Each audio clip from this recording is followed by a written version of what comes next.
All right, it says it's live. Let's see what the chat has to say about it. Give it a few minutes. Doesn't it usually take a few minutes, Eloy, to kick over? Or... It's right. It starts right when you press the button and it goes red. So you're Sweet. live right now. Awesome.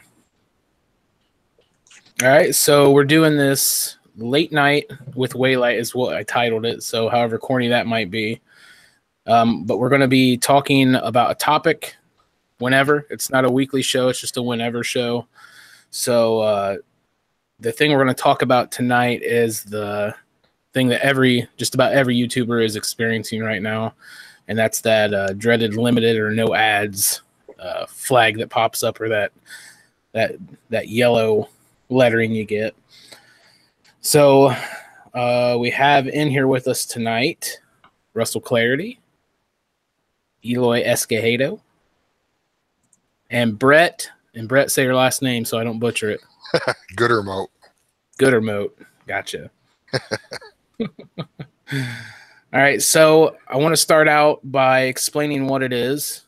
Maybe you guys can help me out with that. But if you have a YouTube channel, you've probably already experienced it. The limited or no ads that pops up on your monetization screen or tab in your YouTube, was it Creator Studio, dashboard, whatever you want to call it.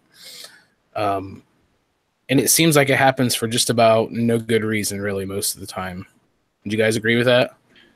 Yeah, I would agree from everything that I've heard. I'm not a large enough channel to be monetized at this point, but a lot of folks that I interact with are definitely having this problem, and it seems to be very widespread, not just in the maker community, but internet-wide. Everybody's having an issue with this thing right now.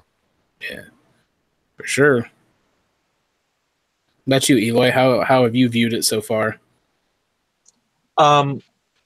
I didn't understand it at first. It just happened, and sometimes I'm oblivious to things that go on because I'm focused on my own thing. But it became very apparent very quickly that I'd post a video and it'd be up, and then it'd show limited monetization and this and that. And it happened constantly last month, and then it stopped when this whole business about the YouTube demonetizing everyone without 1,000 subscribers and blah, blah, it stopped right for me like a week or 2 weeks prior. And they'd always reinstate it. Mm-hmm. But so it stopped. So I was like, oh, okay. So, you know, they're dealing with something, and that's part of it. I don't know. I have no idea. But today, my video from yesterday or the day before, same thing happened, dude. So now it's like limited to or no ads for no apparent reason. So my take is that they don't know what the heck's going on. They can't control it. The beast. Maybe I'm wrong. To me, that's what it feels like. There's no rhyme or reason to how they're choosing what gets that limited or no ads or that demonetization. Have you experienced it, Russ? Yeah. Even on my shows. I mean, really? Oh yeah. Oh. Even on the live shows. So it's like, I don't know. You're right. I think they put the algorithm they call it out there, and it was a little too, it is and still is a little too harsh. So therefore it's pretty well flagging anything and everything. I've read a lot about it and listened to a lot of YouTube. That it's supposed to do that in the beginning. Then it was supposed to ease up.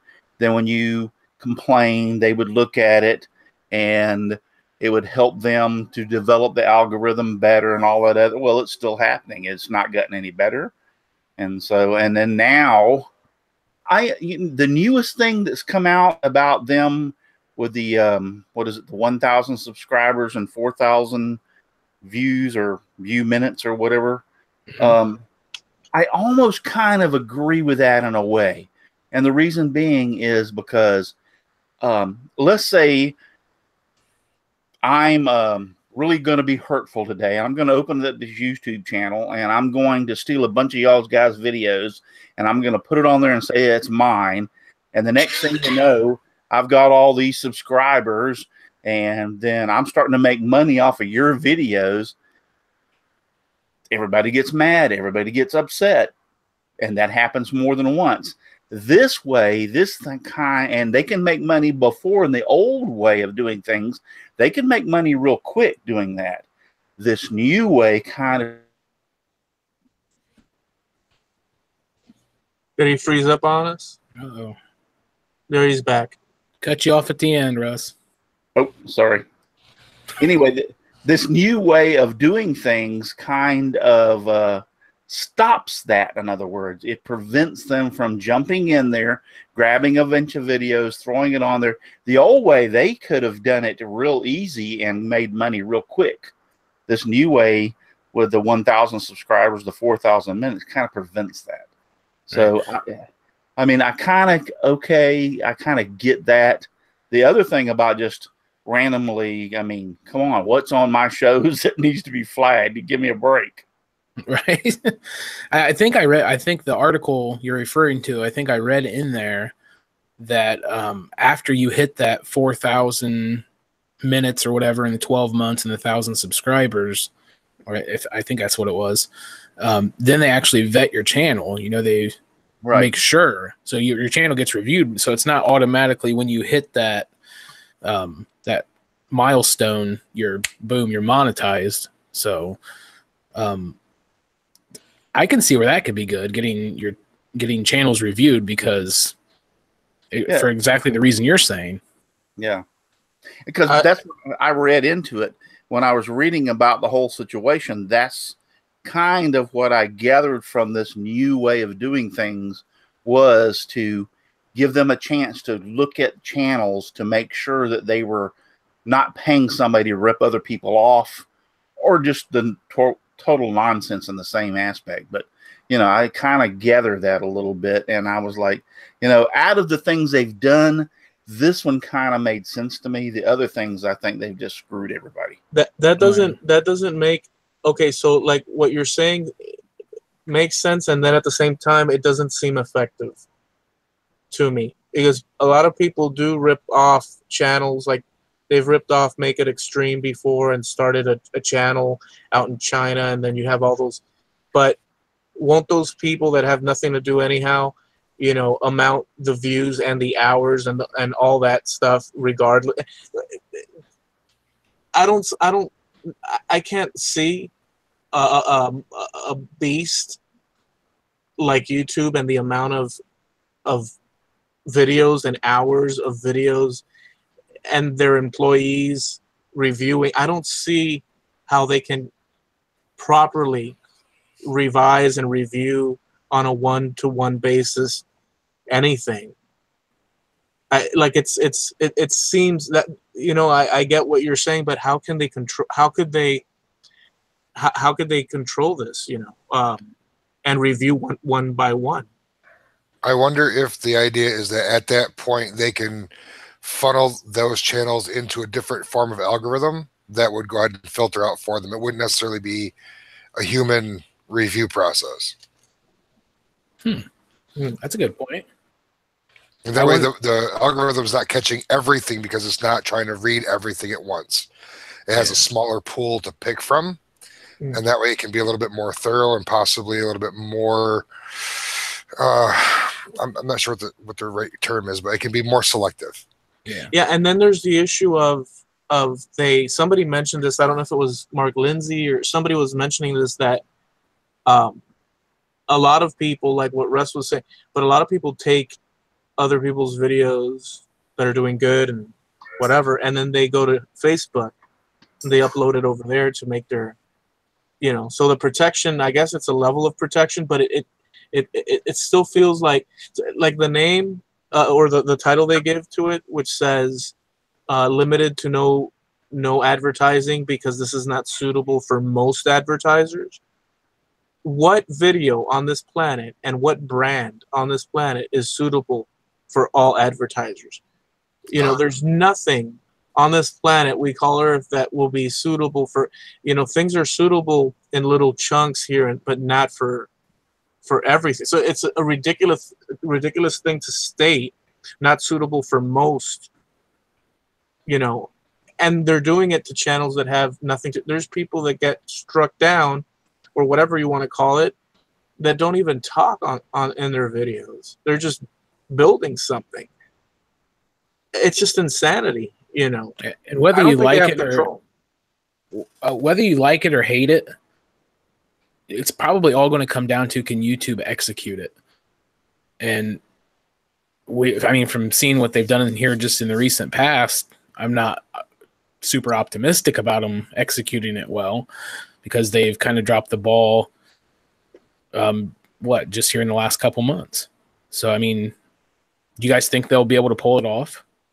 Let's face it, it's YouTube. They could care less, if you ask me. They still have us putting out content either way. Yeah, they've got you.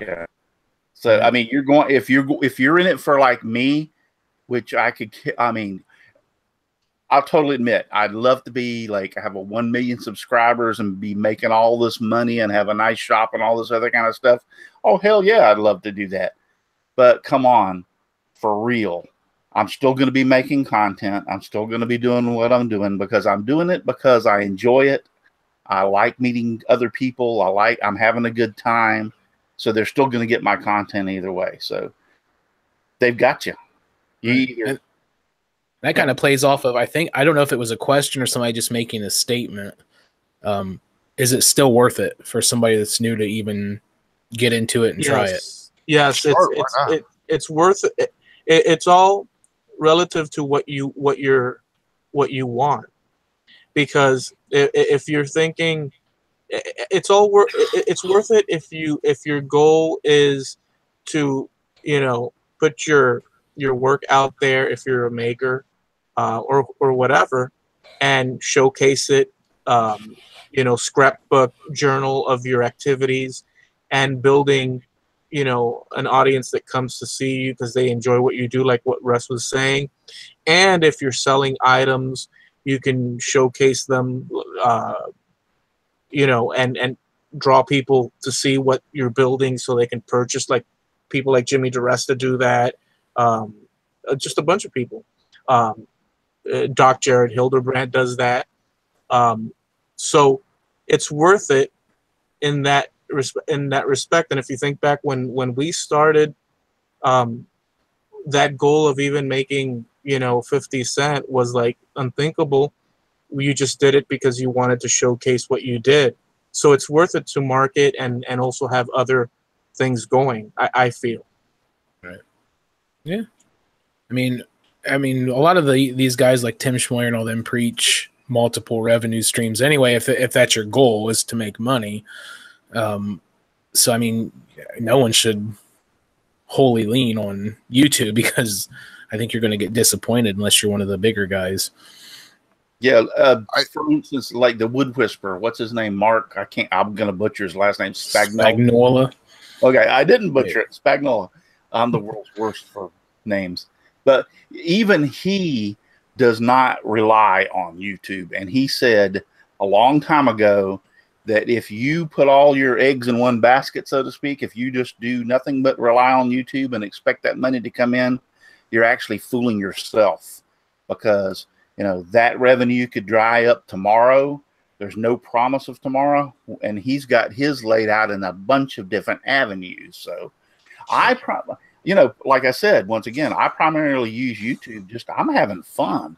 I mean, I like to do my show, which that's one of the things I got to do this year, is do more build videos, but I like doing my show. I like having the channel. I wouldn't know you, Ryan. I wouldn't know, Eloy, and I wouldn't know Brett, any of you guys, if it hadn't have been for this situation, the YouTube channel and meeting the makers and everything else. I've made so many friends in the last 3 years. It's incredible. So to me, it's a win situation. And if I get paid for it, well, hell, that's even better. Right. And I think most people share that view with you about the community aspect of it, or the friendship aspect of it. Seems to outweigh the monetary gains by far. Let me mention one thing. I don't know if I told you this story. The other day, I was at Home Depot, and this is talking about, you know, is it worth it and this and that. And it's a little thing. It's ridiculous, but it's a funny thing. People see your stuff they see your face when you're on YouTube and this and that. And if you have a lot of videos and you've been around, well, I'm at Home Depot and I'm picking out lumber because I was building. I don't know what the heck I was building, and I hear, "This guy head of woodworking." That's awesome. Check this out. But I'm just me, like picking out, "This guy head of woodworking," and I'm like, "There's this guy coming towards me." He's like, "Eloy, dude, it's me, Ozzy." And I'm like, "Who?" "It's Ozzy the Builder." Ozzy the Builder. So we had never met face to face. "Dude, I watch you all the time. And Javi as well." And I'm like, "What?" "Oh, Ozzy from Instagram." "Yeah, man." And so what I'm saying is that it creates, also community, and there's more to it than just like a financial sort of thing to it. And I thought that was super funny, as far as people get to know you. They get to know your quirks and what you're about and the things you build, and that's all good, So there's more to it than just that bit about financial. Although it kind of sucks that this is happening. Definitely sucks that it's happening. But It's funny though. that is funny. You're a celebrity, boy. Right. Hey, you can't one up me because I think it was year before last. I was at the Tampa Woodworking Show, and that same thing happened to me. I'm standing there, and this guy goes, "Let's talk shop with Russ. You're Russ." And I was like, "Yeah, man." He goes, "Man, I watch you all the time." So it has its little benefits by doing this, other than outside of just meeting everybody. You get to meet, you get to have somebody that actually watches your show. Oh, another one happened was when I teach roll saw classes up at Rockler in Orlando, and had somebody up there. I was teaching a class, and he walked up and goes, when I took a break, he goes, "Man, I watch you on YouTube all the time." I said, "Hey, I'm glad." So, you get your little moment of stardom, so to speak. Yeah. All right.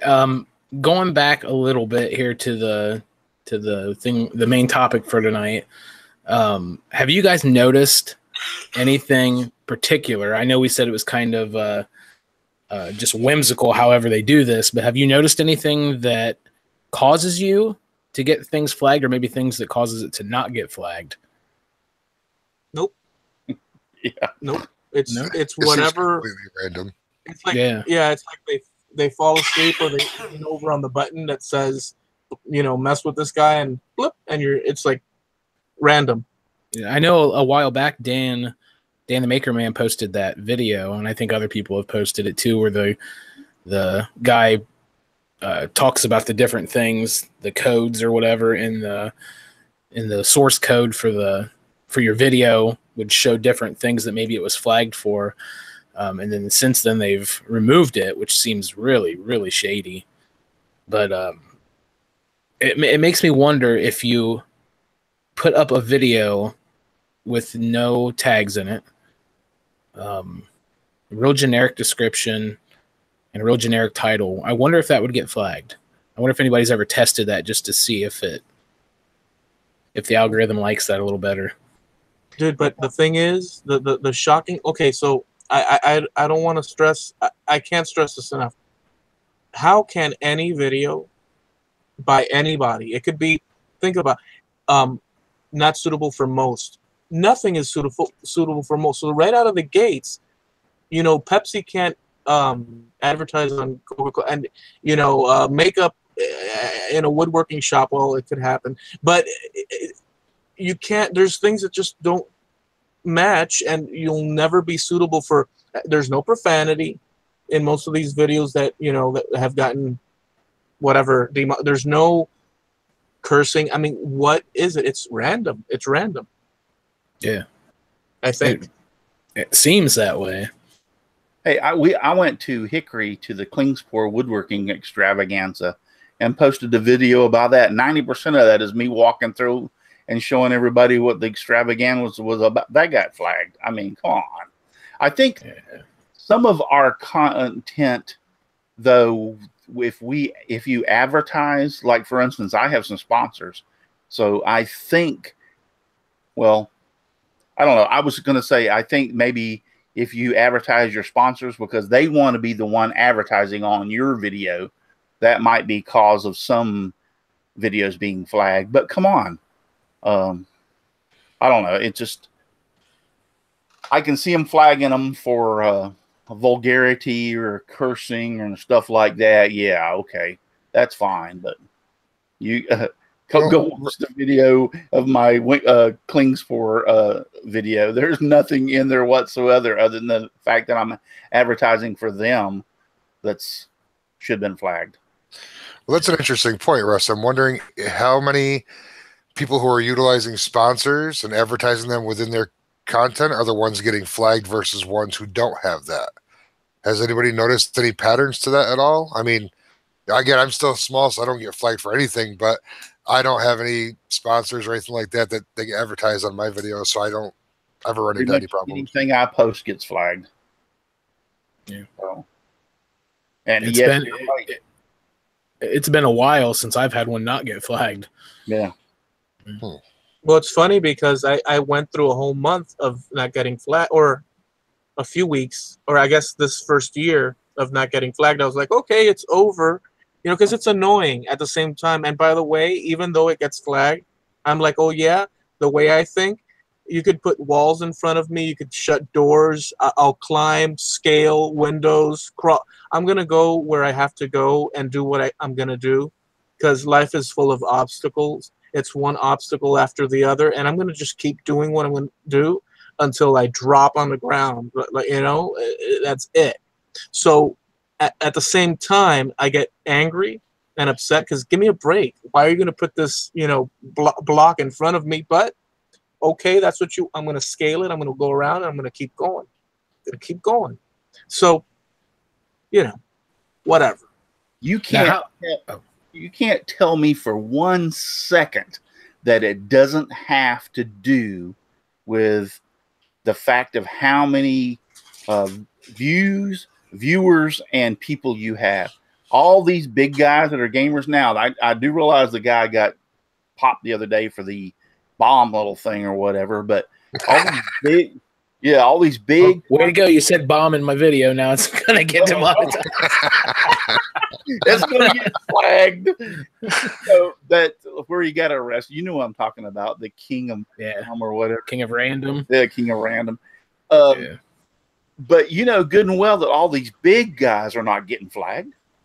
They don't want them to get flagged because they're making money and YouTube's making money. So who do they pick on? The little guy. Guys. Yeah, the little guys. Yeah. I wondered, I wrote it down here so I wouldn't forget. It says limited or no ads. Now, I know that I've had, because I usually go do a check on my videos after I publish one. I'll watch them one time, on my channel. And I've seen ads play on my video after I've got dinged with that limited or no ads. So I wonder, when they say limited or no ads, how limited is it? Are you still getting ads? The longest I've ever had one demonetized or limited was, I think, about 7 or 8 days. And it took a while to get it to kick over or for them to review it or whatever. But most times it's just a day or two, and I don't publish until they review it anyway.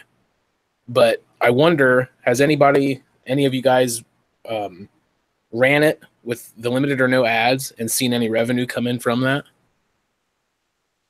I've heard of people that they've seen ads playing even though it's limited. I have not seen that for myself, but there's another thing that popped into my head.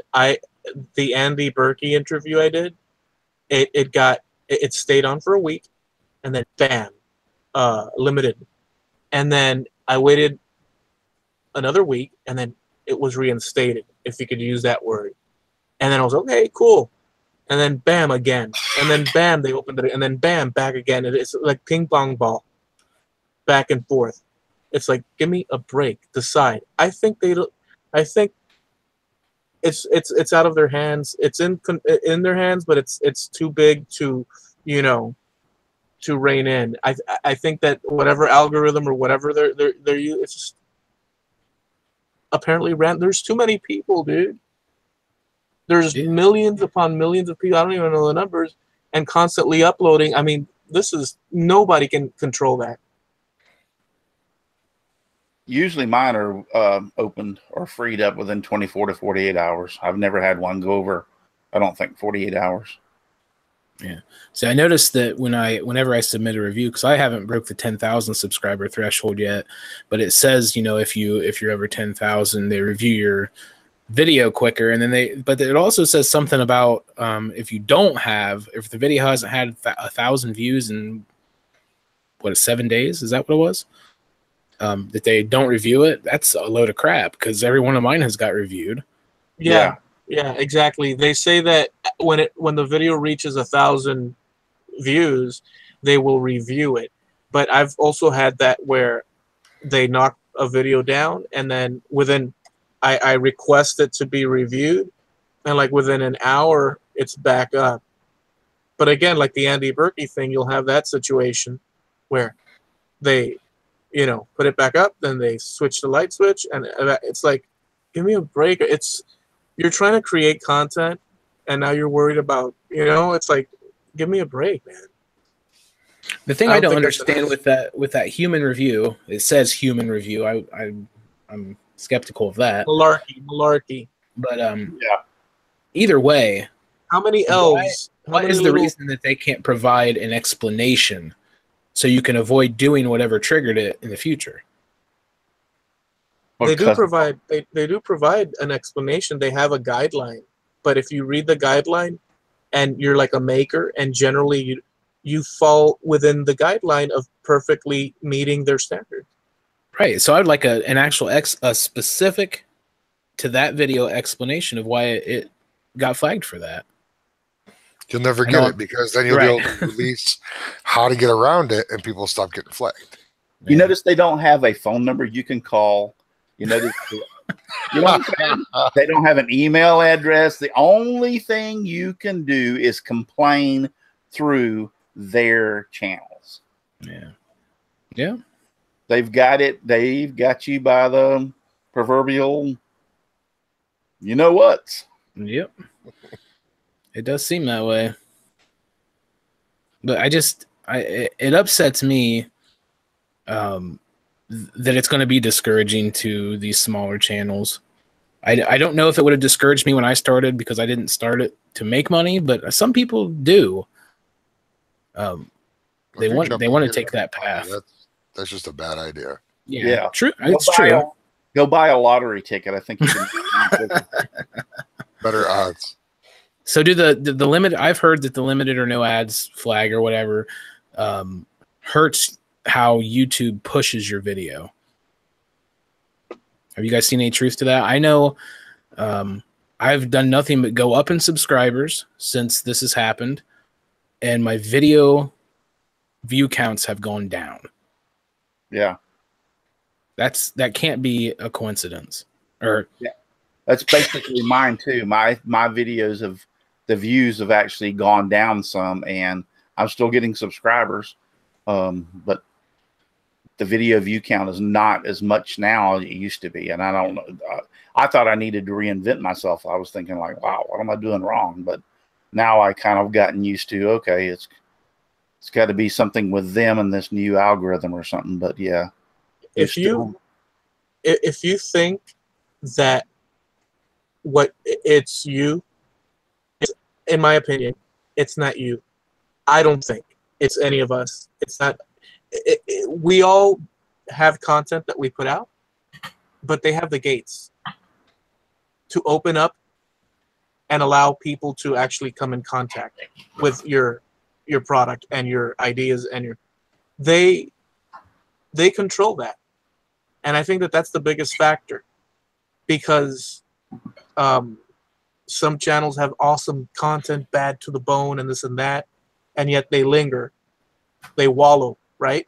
And then you have someone, Monkey, eating 5 hot dogs with, 2 two raccoons sitting on his shoulder and the space shuttle, and that gets 1 million, and yet you have to me, they're the gatekeepers, and that's very apparent. And I think that's the factor. If they open up the gate for Waylight, boom. All that Waylight or I or any of you need is for eyes to cross paths with you, and that's all she wrote. I think the gatekeeper situation is the problem. And you've been preaching that for the last 2 years. That's what I'm telling you, because, dude, I've built hands, like the American flag with the open and concealed furniture, women's shoes cabinets. Do I have to build a Statue of Liberty? I mean, I don't think it's us. It's those gates. Or some website picks you up and they say, "Oh my goodness, look at that tea light with, I don't know, a little heart on it. That's like the best thing since," and then bam, the tea light is like the sensation across the world. It's random. Oh yeah, they can definitely make or break you. Mm-hmm. I mean, it's whatever they choose, and it goes back to what I just said. They have you right where they want you. If they decide to make your video a little popular more, or show it whenever you log on to YouTube, that's within their choice, and there go your ratings. They go up. Yeah, and we can sit and complain all we want, but it's it's their sandbox. We're just playing in it. Yep, for sure. Yeah. Wonder what they would do if somebody built a different sandbox for us to go play in. I wish. That might be the next episode, right, Eloy?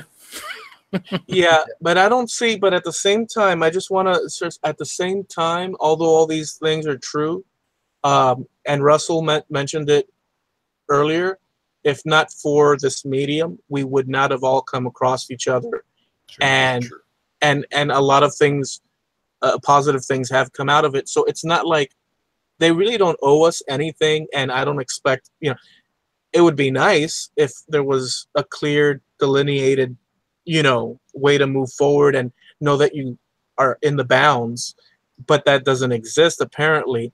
I love the medium. I love the play.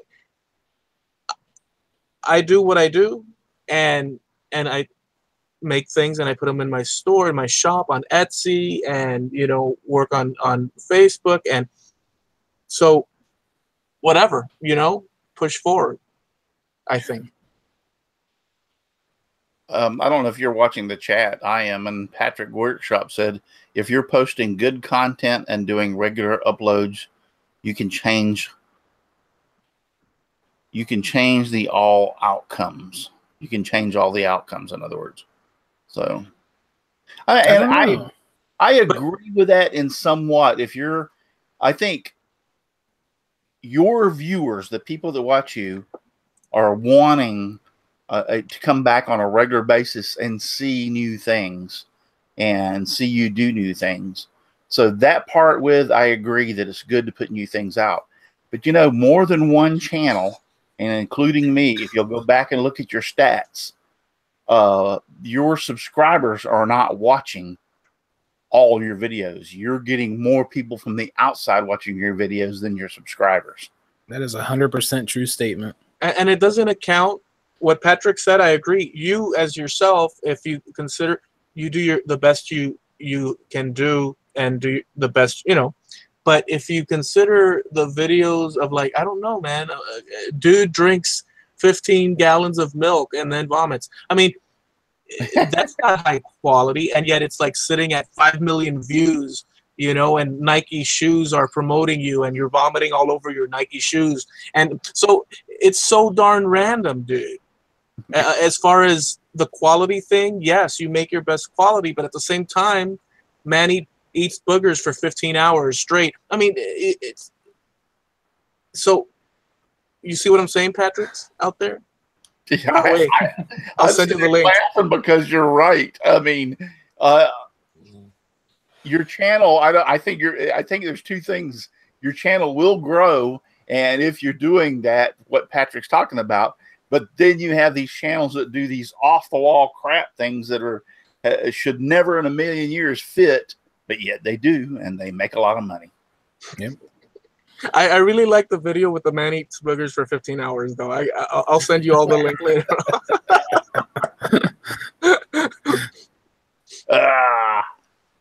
All right, let's take a real quick short break. I kind of like what Eloy does on his Mad Maker show, so we'll shout out some of the people that are in the chat. There's a few in there. Bears, obviously, but Be Happy Woodworking and Honeybees. Harneal, so Steve's in there. Doc, Jared Hildebrandt, Javi's in here. Jim Dockrell, Lenny Rosa, that's familiar. Mark Lindsay, Patrick's Workshop, and Wood Frontier. So thank you guys for watching and participating in the chat. So you guys have any final thoughts or anything you want to say to the people out there, your opinions or anything on this? Just keep doing what you're doing. If you enjoy it, if you're having a good time, first off, you most of the little channels can't be making more than, let's say, $100 a year.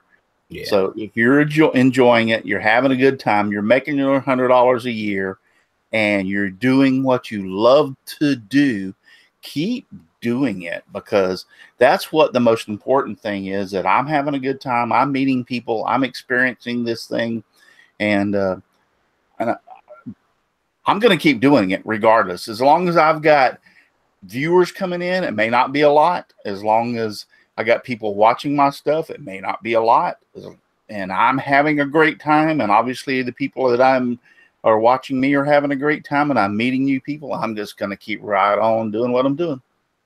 Right on. Eloy? Yeah, everything that Russ said, I mean, that's exactly it, right?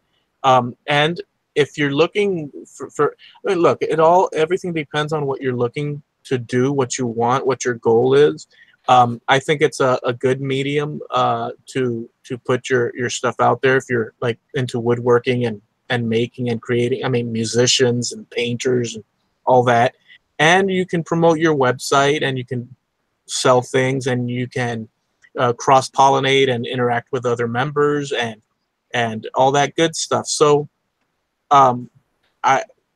it sucks, right, at the same time, but just push forward and do what you got to do, do it your way, Yeah. Brett? Yeah, I mean, as a small channel, I can say, you come in here not with the idea that this is going to be your day job. Don't come in here looking to make any kind of money. Come in and have a lot of fun and learn some new skills and those types of things. And especially the maker community, man, just really be open-minded to try to meet and get together with new people. And I mean, my whole world is expanded. I'm a stamp collector who also runs a forum, and my world was big to begin with, but meeting this community, this is unreal. So this is the thing you should be coming in for, is that interaction, that social piece. Have a lot of fun with it. Play with it a little bit. If you make money, great, but keep your day job. Right. And I go last, so I'll just say I agree with everything you guys said. Oh, that's cheating. No.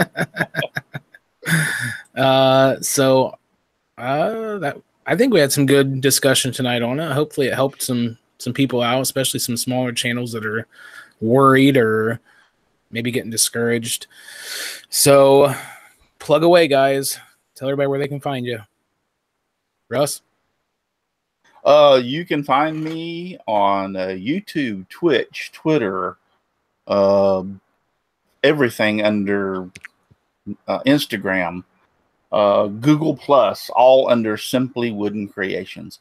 And since I am getting to plug myself, on Twitch on Wednesday nights at 7:30 p.m. I think everybody knows about my show on Saturday nights, but I've started it's Scrolling with Russ, and that's a new adventure for me. And I do scrolling stuff every Wednesday night and show people. I talk about blades, how to do the scroll saw. One of the past shows, I just created this and showed everybody how to cut that out over there on the Twitch channel. So doing a lot of Twitch, or trying to do some Twitch stuff on Wednesday night. So it's a new advent for me. So trying to keep from repeating myself. But anyway, but Twitch, and it's also under Simply Wooden Creations. Everything's Simply Wooden Creations. Awesome. Eloy? Well, listen, Ryan, thank you so much for having me on the show. Thanks for doing it. I appreciate it. I enjoy, I just want to take the time to mention this. And I've always enjoyed, since we met through Dan the Maker Man, that you are always willing and able to test out new ideas and push through. The kind of people that I like most in this world, or probably the only type of people that if it comes down to it, that I like, are people that think it and do it. And you've done that in so many different ways through, Makers Wanted, Makers Rock, just our shows with Matt Haas, Yeah. and then the now defunct show. So to me, that's the big benefit. I just wanted to say that to you publicly, that you're a force to be reckoned with. I appreciate everything that you do. You guys are awesome out there, and I've got a link here and all that, so you can see that. Appreciate that. Brett? You can find me on YouTube, Instagram, Twitter, and Facebook at Bears Attic Woodshop. I'm on everything, really, and what makes it on the Facebook page doesn't always make it on the rest of them, so follow us everywhere if you can. Awesome. And obviously, we're Waylight Creations everywhere. If you're here watching on the channel, you know who we are. Before we go, since you guys are on the panel tonight, what do you think would be a good topic to touch on? You guys have any suggestions for the next episode or two? Wow. There's so many. There's so many, dude. Yeah, I know. One of the things I have noted is talking about multiple income streams. That's something we kind of touched on just for a quick second tonight. I think that would be an interesting thing to get people's take on. I think that could be fantastic. Yeah, I agree. Eye-opening for people, and we could all learn something new. Yeah. Sweet. Well, thank you guys for doing this. Appreciate each one of you coming on and helping out tonight. It was very enjoyable. Well, thank you for having me. Yeah, definitely. Yeah. All right, guys. Thank you for having me. Sorry I didn't say that earlier. Oh, yep. It was a pleasure having all three of you on. All right, guys, that's it. Thanks, everybody out in the chat for watching. Everybody that's watching that's not in the chat. And hopefully we'll get to do this again real soon. See ya.